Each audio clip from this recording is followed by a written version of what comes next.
Several states are seeing cyber attacks on their water systems. This comes after Minnesota reported 30 of its state water systems faced a coordinated cyber attack last week. Now, since then, local authorities in New Jersey, South Dakota, and Georgia have all said they faced similar attacks. Additionally, North Carolina says this port system was also attacked. I want to bring in CBS News Homeland Security correspondent Nicole Sganga. Nicole, what are you learning about the hacks today?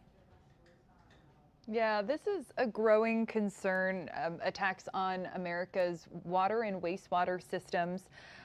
These incidents spreading, as you mentioned, to more states, and CBS News has confirmed that at least a dozen states have been impacted, with officials suggesting that as more and more of these disruptions are discovered, they expect more and more states to come forward. So right now we know about over 30 water utilities in Minnesota, but we also know about a couple of water utilities that have been affected in New Jersey, at least 9 in Michigan, as well as South Dakota and Georgia. In Clayton County, which is a community under Atlanta that serves about 300,000 individuals, there was such a loss in water pressure that they had to have a boil advisory up for several hours. Service was later restored, but still very concerning for that community. Now, as of now, there have been no impact to the drinking water. The drinking water is still safe, but what hackers are doing are essentially accessing remote control capabilities, forcing operators into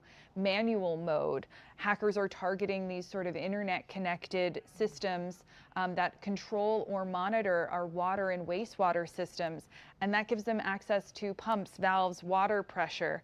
Investigators do suspect that Iran-linked hackers could be behind the attacks, but they haven't made any formal attribution, and typically that process takes several months in order to figure out who exactly can be behind something like this. We do know that the FBI has said that these attackers are changing passwords and IP addresses connected to these systems, essentially locking operators out. The tactics do resemble a 2023 campaign by the Cyber Avengers, which is a group that has been linked to the Iranian Revolutionary Guard Corps.